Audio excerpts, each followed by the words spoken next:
नमस्कार प्रिय दर्शक बंधु आज आपण भिडियो में स्वागत करुँची। दर्शक बंधु आज आपमती गोटे भिड आपको देखा चाहूँगी केवे देखी कि नहीं निश्चित भाव में देखी मुझे विश्वास करुँची। तेरे आज जो भिड को देखा से भिड हे तो आप देखी भी टी आश्चर्यजनक भिड हो पारे। तेरे आपण तो शुणी अनेक हिंदू ख्रीस्टान होगा विषय को लेकिन अनेक विभिन्न धर्मर लोक मैंने ख्रीस्टान होगा विषय को आपने शुणी हेले आपण मैंने केवे शुणी कि ख्रीस्टान लोक मैंने भी हिंदू हो पारती। एक्जाक्टली यही भिडियो आपण मानक से विषय की देखा चाहूँगी। आपण मानक विश्वास लगुन ना जी थे ख्रीस्टान हो जाए ना से हिंदू होगापाई बहुत बड़ा मुस्किल हो जाए से अनेक हिंदू लोक मैंने ख्रीस्टान होगा विषय को शुणिले बहुत रागी जाता। तेरे मु तो अधिक किसी कथा कहबिनी। तेरे चलत आम यथाशीघ्र से भिडियो को देखीदेवा पुणी आम आग कथा आपण निज आखिरे से प्रमाणटा देखु तापर विश्वास करेंगे। तेरे चलत डेरी नक से भिडियो को आम देखा। कंधमाल जिला अंतर्गत दारिंगबाड़ी ब्लॉक ब्राह्मणी गाँ थाना कलिंग ग्रामर गोटे परिवार ख्रीस्टियान धर्मरू हिंदू धर्म को प्रत्यावर्तन होइथिबा देखिबाकु मिलछि। दारिंगबाड़ी ब्लॉक अंतर्गत ताजुंगिया पंचायतर एही कलिंग ग्रामर अरुणकांत रणसिंह, श्रवणकांत रणसिंह, नवकिशोर रणसिंह, भौणी रूपश्री रणसिंह ख्रीस्टियान धर्मरू हिंदू धर्म को प्रत्यावर्तन पई कोर्टे एक एफिडेविट करथिले। सेथिपई विश्व हिंदू परिषदर कार्यकर्ता मनोज आचार्य सहित साक्षात करथिले। विश्व हिंदू परिषदर कार्यकर्ता बालीगुड़ा गायत्री मंदिर रे एक होमर आयोजन करी एही परिवार को हिंदू धर्म रीतिनीति रे संकल्प कराई जगन्नाथ मंदिर रे प्रसाद सेवन कराइथिले। एही परिवार को सहयोग करथिले गायत्री मंदिर ट्रस्ट अंतर्जामी बेहेरा। हिंदू धर्म को प्रत्यावर्तन करिथिबा अरुणकांत रणसिंह कहते जे मोर पूर्वज माने प्रथमे हिंदू थिले, परवर्ती समय रे कोनोसी प्रलोभित किंबा चापरे आसी मोर बापा अरविंद रणसिंह और मां सुदेशना रणसिंह ख्रीस्टियान धर्म को आपणाइथिले। आमे बड़ होई भाई भौणी जानिबा परे आमे हिंदू धर्म को फेरी जिबाकू निष्पत्ति ग्रहण करिथिलु, किंतु कौनसी माध्यम पाई पारि नथिलु। आमे ख्रीस्टियान होइतिला मध्य हिंदू धर्मर देवादेवी पर्व पर्वाणी पालन करुथिलु। आमको विश्व हिंदू परिषद कार्यकर्ता मनोज आचार्य और गायत्री परिवार कार्यकर्ता अंतर्जामी बेहेरा साहाय्य करथिले। मिडियाकिया पंचायत रे 150 ख्रीस्टियान परिवार हिंदू धर्म को प्रत्यावर्तन करिथिबा देखिबाकू मिलथिला। प्रथम तो हरिओम समस्त को मो ना अरुणकांत रणसिंह आम घर यही कंधमाल जिला ही दारिंगबाड़ी ब्लॉक आमर कलिंगी आज्ञा एम सब होती मोर भाई भौणी।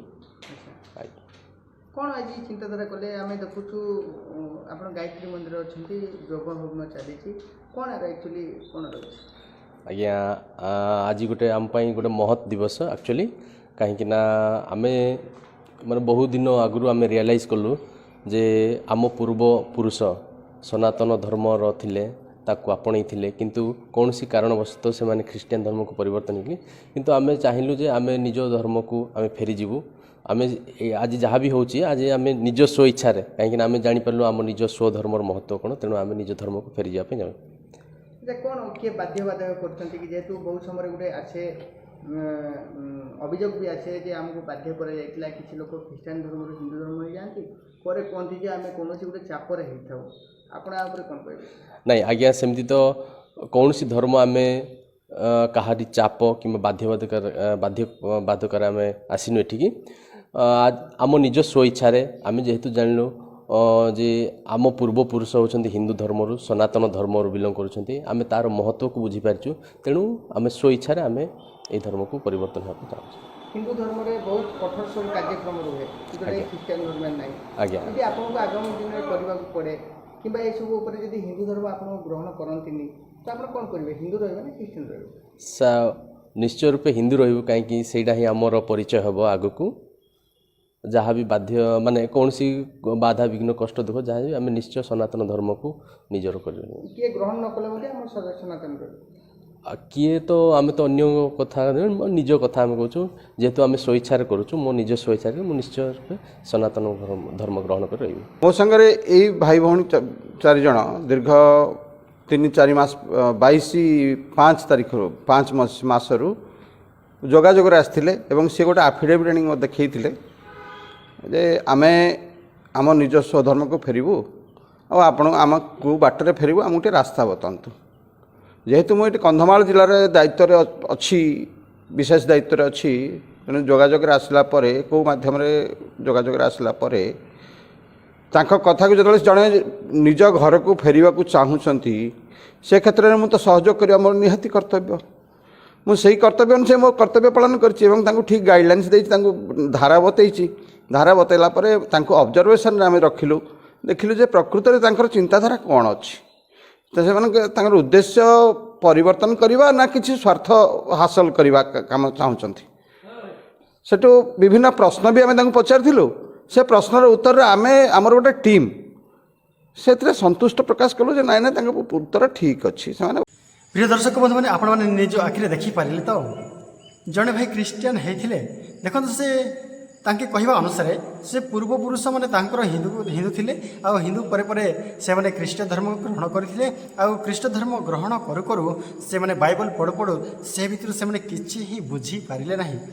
ସେଇଥିପାଇଁ ସେଇମାନେ ପୁନର୍ବାର ନିଜର ଧର୍ମକୁ ଫେରି ଆସିଥିବାର ବିଷୟକୁ ସେ ପ୍ରକାଶ କରୁଥିଲେ। ବାସ୍ତବରେ ଏହିପରି ଲୋକମାନଙ୍କୁ ହିଁ ନାମଧାରୀ ଖ୍ରୀଷ୍ଟିଆନ ବୋଲି କୁହାଯାଏ। ମୋର ପ୍ରିୟ ଭାଇ ଓ ଭଉଣୀମାନେ, ଦେଖନ୍ତୁ ସେ ଯଦି ବାସ୍ତବିକରେ ବାଇବଲର ବିଷୟକୁ ସେ ଏକୁରେଟ୍ ଭାବରେ ଯଦି ବୁଝି ପାରିଥାନ୍ତା, ତେବେ ସେ କେବେ ବି ସେ ପଛଘୁଞ୍ଚା ମାରିବା ପାଇଁ ଚେଷ୍ଟା କରିନଥାନ୍ତା। ମୋର ପ୍ରିୟ ଦର୍ଶକ ବନ୍ଧୁ, ସେ ଯେ ପଛଘୁଞ୍ଚା ମାରି ପୁନର୍ବାର ହିନ୍ଦୁ ଧର୍ମକୁ ଫେରିଯାଇଛି, ସେ ବାସ୍ତବରେ ଠିକ୍ କଲେ କି? ଦେଖ, ହୁଏତ ତାଙ୍କ ପରିବାରରେ ଅନେକ ସମସ୍ୟା ଆସିଥାଇପାରେ କି କିଛି ବାଧାବିଘ୍ନ ଆସିଥାଇପାରେ। ଅନେକ ଲୋକମାନେ ଡର ଭୟରେ ମଧ୍ୟ ସେମାନେ ହିନ୍ଦୁକୁ ଫେରିବାକୁ ପଛାନ୍ତି ନାହିଁ। ତେବେ ମୋର ପ୍ରିୟ ଦର୍ଶକ ବନ୍ଧୁ, ମୁଁ ଆଉ ଅଧିକା କିଛି କହିବିନି, ଖାଲି ଏତିକି କହିବାକୁ ଚାହେଁ, ପ୍ରଥମ ଦଶା ଅପେକ୍ଷା ଶେଷ ଦଶା ଭୟଙ୍କର ହୋଇପାରେ, ଯେହେତୁ ବାଇବଲ ସେଇଆ କୁହେ। ଦେଖନ୍ତୁ, ଯେଉଁ ଆପଣମାନେ ପ୍ରଥମ ଦଶା ଭୋଗି ଭୋଗି ଆସିଛନ୍ତି, ତାହାପରେ ସତ୍ୟ ଈଶ୍ୱରକୁ ଗ୍ରହଣ କରିଛନ୍ତି। ସତ୍ୟ ଈଶ୍ୱରକୁ ଗ୍ରହଣ କରିବା ପରେ ପୁନର୍ବାର ପଛକୁ ଫେରିଯିବା, ତେବେ ନିଶ୍ଚିନ୍ତ ଶେଷ ଦଶାନ୍ତ ଭୟଙ୍କର ହେବା ଆବଶ୍ୟକତା ଅଛି ନା। ମୋର ପ୍ରିୟ ଦର୍ଶକ ବନ୍ଧୁ, ମୁଁ ବିଶେଷ କରି ସେ ଭାଇଙ୍କୁ ଗୋଟେ କଥା କହିବାକୁ ଚାହେଁ। ଯଦି ଆମେମାନେ କହୁ, ତେବେ ମୋର ପୂର୍ବପୁରୁଷ ଲୋକମାନେ ହିନ୍ଦୁ ଥିଲେ ବୋଲି ସେ କହନ୍ତି, ପୂର୍ବପୁରୁଷ ଲୋକମାନେ ସନାତନ ଧର୍ମୀୟ ଲୋକମାନେ ଥିଲେ ବୋଲି କହନ୍ତି। ବାସ୍ତବରେ ସେ ଯେତେବେଳେ ସେମାନେ ସନାତନ ଧର୍ମକୁ ଆପଣେଇଲେ, ସନାତନ ଧର୍ମକୁ ଗ୍ରହଣ କଲେ, ସେ ପୂର୍ବରୁ ତାଙ୍କର ବାପା ଜେଜେବାପା କ'ଣ କରୁଥିଲେ, ସେ ପ୍ରକୃତରେ କାହାକୁ ପୂଜା କରୁଥିଲେ, ସେ ପ୍ରକୃତରେ କିଏ ଥିଲେ, ସେଇଟା ଜାଣିବା ଆବଶ୍ୟକତା ଅଛି। କେବଳ ମୁଁ ଏତିକି କହିବାକୁ ଚାହେଁ, ମନୁଷ୍ୟ ମାନେ ଅନେକ ମନୁଷ୍ୟରୁ ଏକାତର୍କ ସୃଷ୍ଟି ହୋଇଗଲେ କି ନା ଗୋଟିଏ ମନୁଷ୍ୟ ଦ୍ୱାରା ଧୀରେ ଧୀରେ ସେମାନେ